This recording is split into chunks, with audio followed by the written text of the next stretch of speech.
il y a encore une question de Violette Ducret qui nous parle, voudrait savoir si l'enzyme Evanesto permet de rendre compostable non seulement des films, comme c'est prévu, mais aussi des objets plus épais.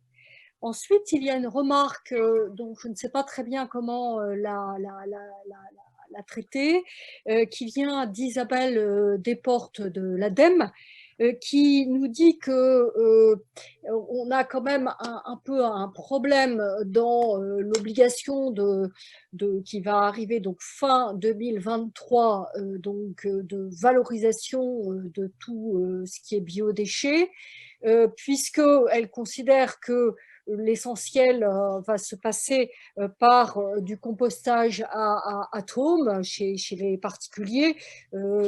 C'est assez vrai que c'est assez développé dès lors qu'on n'est pas dans des centres-villes. Et elle mentionne le fait que c'est souvent très mal fait et que si on fait croire qu'il y a des plastiques qui peuvent se mettre dans cette filière-là, ça peut être pire que mieux. Voilà comment je traduis la question. Donc, peut-être en prenant ces deux points, est-ce qu'il y a des réponses à la fois de Nadia Auclair et peut-être de Stéphane Bruzo? Voilà, moi je peux bien répondre sur la question assez concrète qui est adressée à Evanesto, donc sur les pièces rigides, hein, donc que j'ai noté. Voilà, donc aujourd'hui la certification elle a été obtenue pour les films, donc c'est exact. Donc ça, c'est ce qu'on a aujourd'hui.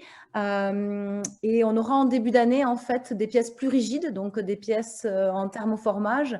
Donc les tests sont en cours, en fait, et sont plutôt bons. Donc voilà, normalement, fin janvier, on sera en mesure de vous annoncer qu'on a également obtenu la certification OK Home Compost pour des pièces plus épaisses, donc d'une part, et également pour des pièces avec des teneurs en PLA jusqu'à 100%, d'autre part.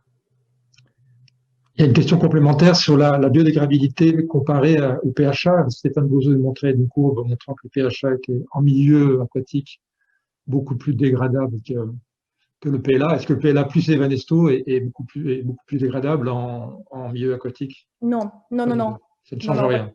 Donc ça, voilà, la qualité de l'enzyme en fait n'agit sur le PLA que dans les conditions home compost et dans la biodégradation dans le sol. Ça, c'est les résultats qu'on a aujourd'hui chez Carbiolys. Mais en milieu marin, les premiers tests qu'on a pu faire sur le PLA avec l'enzyme, on n'obtient pas de résultats probants. Stéphane, vous vouliez ajouter quelque chose? Non, en fait, non, parce que ça, après, c'est très difficile de comparer effectivement les dégradabilités parce que ça dépend aussi du milieu. Effectivement, en compost industriel, par exemple, et en milieu marin, on est dans des conditions qui sont très différentes. Donc, c'est difficile de répondre à cette question-là. On pourrait y répondre effectivement sur un milieu donné, mais Nadia vient de le faire. Mais j'ai pas d'autres commentaires à rajouter plus précisément. Il y a une question sur les coûts. Quel surcoût Alors, on revient peut-être à la question que tu as posée, en plus de celle posée à Nadia Auclair. Il y avait une autre question, Dorothée, que tu avais oui, non, mais c'est pour rester avec Nadia. Ah, d'accord. Ok, pardon. Quel surcoût au kilo par rapport au PLA sans Evanesto? C'est Pascal Mélois. Okay. Voilà, aujourd'hui, il est clair qu'il y a un surcoût parce que si on met quelque chose, ça a forcément un coût. Donc aujourd'hui, pour atteindre le home compost sur le PLA, on a un surcoût qui peut être entre 10 et 20% sur le coût total du produit.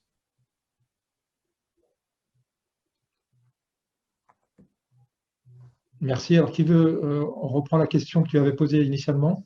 Oui, c'est la question de la gestion de cette obligation valorisation des biodéchets, le fait de laisser croire que dans ces déchets ménagers, on pourrait mettre aussi des éléments de plastique qui seraient vus comme biodégradables.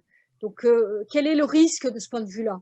Alors, moi, j'ai une partie de la réponse, mais je pense que les autres intervenants vont pouvoir compléter. Je pense que c'est quand même tout le principe des labels. Je pense que la labellisation des produits avec des certifications qui collent à la norme, alors même si les normes peuvent évoluer comme on a pu en débattre précédemment, le fait que sur le produit, sur l'emballage, il y ait d'apposer OK Home Compost, voilà, indique, ou en tout cas va, j'allais dire, guider le consommateur à disposer ou pas son emballage dans son composteur. Est-ce qu'on voit très bien actuellement qu'on est complètement perdu? C'est-à-dire qu'on regarde et puis finalement, on n'arrive jamais à savoir si vraiment ça peut être métabolisable dans un compost à la maison. Donc, vous avez évoqué les uns et les autres combien c'était complexe et qu'il y avait même des allégations de compost pas forcément très balisés et très, comment dire, normalisés. Donc, est-ce qu'on pourrait imaginer quelque chose qui soit très facile à repérer? C'est la question de Valérie Barbe, hein, d'ailleurs, donc de ce repérage de ces plastiques particuliers qui sont à même en fait, de finir leur vie dans une dégradation, voilà, dans une dégradation de compost qu'a évoqué aussi Fabien Kenzo. C'est-à-dire un compost que vous prenez chez les alchimistes, c'est-à-dire une possibilité de traitement non spécifique. Je vais revenir c'est sûr. On vous entend pas bien. Il y a une distorsion. D'accord. Il y a un problème de micro. On ne vous entend pas. On va revenir vers vous plus tard. Peut-être régler votre problème. On peut peut-être passer à une vision peut-être plus aux questions qui sont traitées actuellement plus larges, hein, parce que je vois que Michel Kneur, qui était présent hier, il va y avoir vraiment une différenciation entre les milieux ruraux qu'il évoque et puis les milieux urbains dans cette façon de considérer le rapport aux matériaux. Donc, bon, est-ce qu'on peut faire confiance aux pratiques actuelles à la maison des personnes, ou est-ce que ça va être justement une sorte de grand capharnaüm parce que les gens ne seront pas au clair sur le repérage des matières compostables avec les épluchures, etc. Parce que Michel Kneur insiste sur les consignes dans les pratiques de compostage, mais on sait bien que c'est extrêmement difficile. Donc, est-ce que sur cette direction-là de repérage des matériaux qui, en fait, sont assimilables à des feuilles, voilà, à des matériaux qui sont capables de se dégrader, est-ce que c'est souhaitable qu'on les assimile à des matières biologiques, ou est-ce que c'est très risqué, en fait? C'est ça qu'on entend. J'essaye de reprendre la parole si on m'entend. Il y a toujours un problème de son, je ne sais pas à quoi c'est dû. Essayez peut-être de vous déconnecter, de vous reconnecter. On peut poser la question aussi aux intervenants de la première partie, hein, ils ont le droit aussi de répondre. Peut-être pour prolonger la question, les questions posées à Nadia Auclair et à Stéphane Bruzo, on voit quand même que le rôle de l'innovation, des biotechnologies dans ces projets. Donc là, on parle du PLA en ce qui concerne Evanesto, mais est-ce qu'il y a des projets aussi, d'autres projets qui pourraient s'appliquer à d'autres polymères non biodégradables et qui pourraient, d'une façon, soit par des adjuvants, soit par d'autres méthodes chimiques, rendre ces plastiques non biodégradables compostables, à votre connaissance? Est-ce qu'il y a d'autres projets ou des recherches en cours? Stéphane, non. Moi, je pense qu'un plastique non biodégradable, il est compliqué de le rendre biodégradable de toute façon, quoi. Donc, si vous parlez de polymères ou des plastiques traditionnels, bon, certains s'y sont essayés il y a 5 ans ou en 10 ans, hein, c'est là lorsqu'on a développé les oxos, hein. Mais c'est vrai que c'était plutôt une mauvaise solution. Je pense qu'un plastique biodégradable doit l'être à la base. Après, effectivement, on peut l'accélérer, on peut éventuellement accélérer la biodégradation ou la ralentir, parce que dans le cas des PHA, on a parfois tendance à plutôt la ralentir. Dans le cas des PLA, il faudrait effectivement plutôt l'activer. Mais non, je ne vois pas comment on pourrait rendre un polymère biodégradable si déjà il ne l'est pas un temps soit peu à la base. Et c'est vrai que c'est limité à un certain nombre de polymères, essentiellement des polyesters, ou ce qu'on appelle un peu pompeusement des polysaccharides, mais des matières issues de l'amidon, par exemple, ou la cellulose. Donc on est quand même assez restreint sur le nombre de polymères potentiellement biodégradables. C'est vrai que c'est aussi, à mon sens, une des limites aujourd'hui pour le développement de ces polymères-là, c'est qu'on est sur un nombre qui est relativement restreint, pour lesquels la demande est très forte, mais l'offre en contrepartie est relativement faible. Et moi, je travaille souvent avec des partenaires industriels qui demandent effectivement des sacs de 25 kg de polymères biodégradables. Ça peut être des PHA, ça peut être des PBS, ça peut être aussi d'autres formulations pour lesquelles on a du mal à s'approvisionner. Sachant que pour le secteur de l'emballage, il faut aussi de gros volumes pour faire tourner des extrudeuses, pour faire tourner des thermoformeuses, des presses à injecter. On est aussi sur des grands volumes de matière. Et aujourd'hui, à mon avis, une des limites, c'est qu'on a du mal effectivement à fournir, pour alimenter toutes ces technologies conventionnelles de plasturgie. On a vu que… Pour l'instant, c'est vrai que on arrive à un stade aujourd'hui, depuis quelques années, où je suis assez sceptique de l'opportunité de développer des plastiques biodégradables pour le secteur de l'emballage. Et moi, j'ai tendance plutôt à suggérer d'aller vers des secteurs, on va dire, plus confidentiels, plus de niche, mais en tous les cas, à plus haute valeur ajoutée en tous les cas. Je pense qu'il faut d'abord, à mon avis, aborder les marchés effectivement à plus haute valeur ajoutée, qui demandent moins de matière, qui permettent aussi, en termes de coûts, de compenser le changement de matière, pour tenter déjà de développer un marché qui, à mon sens, depuis quelques années, stagne quand même. Quand on voit les chiffres récemment encore publiés par la European Bioplastics, on voit quand même que les chiffres stagnent. En tous les cas, ne sont pas forcément en rupture par rapport à ce qu'on pourrait attendre compte tenu de tous les sujets aujourd'hui qui sont en discussion. Oui, ce qui est très intéressant dans votre réflexion, c'est que vous êtes en train de nous amener à essayer de reconfigurer les manières de produire, puisque vous avez parlé de domaines extrêmement variés, les textiles, le monde agricole, le monde de l'horticulture aussi, tout le monde des pépinières, et puis la formulation qui vous est chère, qui est effectivement un énorme point. Et donc, cela colle avec, je dirais, les investissements que fait actuellement Total, puisque sur son site de Grand-Puy, la reconfiguration de la raffinerie de pétrole vers de la bioraffinerie pour la production de PLA, donc avec des tonnages importants, va nous orienter vers des productions assez importantes. Donc, il y a des fenêtres qui s'ouvrent au-delà des installations que Total avait déjà, je crois, en Thaïlande. Donc maintenant, pourquoi faire? C'est ça que vous posez.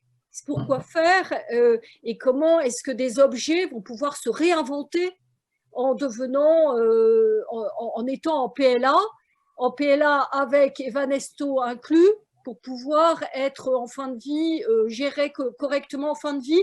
Est-ce que c'est ça la bonne idée de tissus, de microfibres de ce type? Est-ce que je pourrais répondre aussi Oui, Emmanuel. Voilà. Oui, alors je pense que la filière de compostage domestique est quand même anecdotique par rapport aux filières de compostage industriel. Il existe aujourd'hui sur le territoire français des centres de compostage. Et je ne sais pas, certaines villes, certaines agglomérations ont lancé des collectes de déchets, de récupération de déchets organiques. Je ne vois pas pourquoi elles ne s'ouvrent pas aux matières biodégradables, compostables. Et en fait, le problème des emballages, je comprends que la valeur ajoutée soit très faible et que ce ne soit pas très intéressant, mais aujourd'hui, la majorité des plastiques qui posent problème et qui polluent viennent quand même de l'emballage alimentaire. Exactement. Et ce n'est pas uniquement les gels de lavage, Stéphane. Tu es d'accord? Mais après, si tu veux, pour l'emballage, il y a d'autres pistes à mener que la substitution, si tu veux.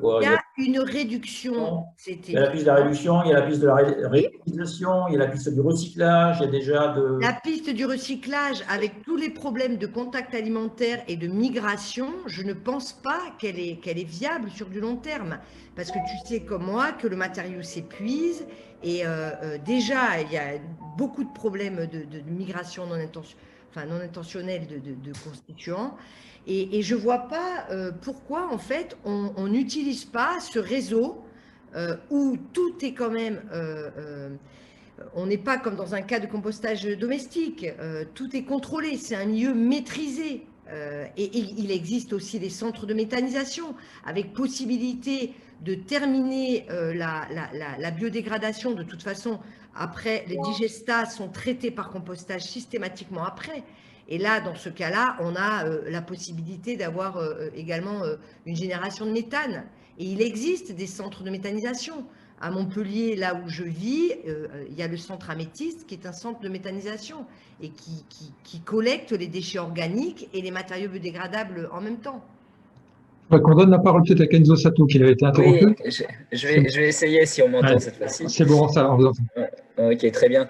Non, effectivement, il y a les différentes remarques sur le chat, mais c'est vrai que je voudrais effectivement réinsister sur les conditions opérationnelles du tri effectif. Et en fait, que ce soit sur une filière professionnelle où on va accueillir les biodéchets en mélange ou que ce soit à la maison, certes, on peut avoir des certifications et des marquages, mais si on n'a pas quelque chose de très clair, de très évident, je suis convaincu que ça rend vraiment les choses quasiment impossibles. Alors certes, à la maison, si on est super bien engagé et qu'on lit les marquages un à un, il y a des gens qui feront les choses bien, mais si on veut que ce soit généralisé, il faut que les choses soient très claires. Et du coup, ce qui est quand même très compliqué, c'est quand pour une même gamme de produits, il y a la version compostable et pas compostable qui se ressemblent. Là, ça me paraît quasiment impossible opérationnellement. Donc, soit on a des gammes de produits où finalement, on n'a que du compostable, et là, ça devient évident pour tout le monde, ou qu'il y a une différenciation vraiment très claire, un marquage extrêmement clair, une couleur différente, ou je ne sais pas, mais ça peut venir seulement si à un moment, on réglemente d'une manière ou d'une autre. Et c'est vrai que je pense que c'est vrai que c'est valable aussi bien pour filières professionnelles que domestiques, et je suis d'accord avec ce qu'Isabelle Desportes, il faudrait que ce soit les consignes les plus claires possibles, donc qu'elles soient le plus possible universel, en tout cas, par qu'on le mette dans la poubelle qui est collectée par la ville ou on le fait chez nous. Ce serait vraiment très bien. Et peut-être rebondir aussi dans le chat les questions de est-ce que si on met du PLA ou des bioplastiques un peu épais, comment ça se passe sur des plateformes de compostage? Il y a des discussions là. Nous, on l'a fait à petite échelle. Aujourd'hui, on ne le fait pas vraiment sur du PLA dans notre procédé normal, mais plutôt pour les questions opérationnelles de tri que je mentionnais. Après, c'est vrai qu'on le broie, quand on l'a fait en test, on broie pour vraiment réduire la taille des morceaux et faire en sorte qu'à la fin de notre procédé, dans notre compost mature, on n'ait pas de petits bouts de plastique visuels et qu'on soit capable de passer les critères de la norme NFU 44051 sur le compost et donc qu'on n'ait pas de parties qui peuvent être considérées comme des inertes ou quoi, qui se retrouvent dans la norme, mais ça ne veut pas forcément dire que voilà, la norme sur le compost n'est pas forcément adaptée non plus sur le fait qu'on retrouve des petits bouts de PLA qui ne sont pas tout à fait finis de dégrader. Et du coup, ça, je n'ai pas une réponse vraiment très bonne sur… Alors, de manière générale, ce qui me dérange un petit peu, quand même, dans toutes ces discussions-là, c'est que ce sont des discussions qu'on a pu avoir il y a 10 ans. Et j'ai comme l'impression que depuis 10 ans, en fait, on n'a pas avancé ni dans les réflexions, ni dans les réponses.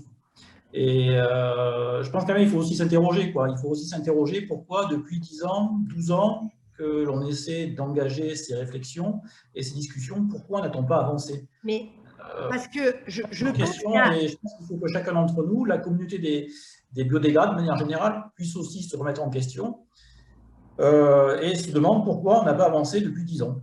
Emmanuel, vous avez une réponse? Parce qu'il n'y a pas de promotion, en fait, parce qu'aujourd'hui, la filière de biodégradables n'est pas favorisée, tout simplement parce que, à cause de la filière compostage, qui a tout à fait sa place dans l'organisation de nos déchets. Il y a des pays à côté, l'Italie ou la Suisse, je l'ai cité tout à l'heure, qui utilisent le compostage à grande échelle. Et ça marche très bien. Donc, parce qu'ils se donnent les moyens. J'ai parlé tout à l'heure de l'identification des matériaux à l'aide de repères visuels simples. Pourquoi est-ce que les industriels aujourd'hui n'utilisent pas ces systèmes-là? Pourquoi on ne les rend pas reconnaissables? Le quadrillage, des points, des rayures, j'en sais rien. En fait, il faut quelque part donner aussi aux consommateurs les moyens de repérer très rapidement ces matériaux-là pour qu'ils aillent dans les bonnes filières. Voilà, et également mettre à disposition des systèmes de collecte et les utiliser. Il faut se mettre d'accord, et c'est tout l'objet de notre discussion ici.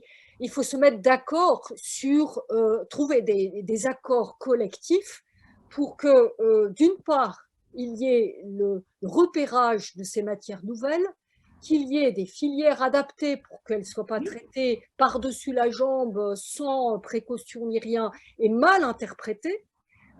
Donc, c'est les 3 C dont je parlais tout à l'heure, c'est-à-dire compréhension, mais il y a des moyens et confiance pour construire quelque chose qui soit solide. Mais ça ne se fait pas en ayant un morceau de discussion à gauche, un morceau de discussion à droite. Il faut vraiment que l'intérêt général, et notamment dans le cadre de la loi qui va être effective fin 2023, on soit équipé au niveau de ce qu'ont fait les Italiens, notamment à Milan ou d'autres, hein, certains ont évoqué les Suisses, enfin qu'on s'inspire des voisins pour avoir des propositions intéressantes. Je crois que l'expérience de Michel Kneur est incontournable dans ce domaine-là. J'ai vu qu'il y avait aussi un intervenant de l'agglomération de Lorient. Je crois qu'ils ont 20 ans d'expérience sur le sujet. Donc, tout est là. Vraiment, il faut qu'on puisse se mettre ensemble et pas en étant peut-être trop, comment dire, avec des œillères sur strictement la question des emballages. Peut-être que ça englobe d'ailleurs pas seulement les plastiques, peut-être que c'est une question de vision de la fin de vie de nos matériaux et d'une responsabilité collective. On a les REP. J'ai entendu tout à l'heure Stéphane parler d'obsolescence programmée. Vous savez qu'il vient d'y avoir un colloque sur la durabilité programmée. Donc, c'est bien le sujet de nous organiser pour une programmation d'une durabilité de nos matériaux. Donc, effectivement, Carbiolis fait sa part.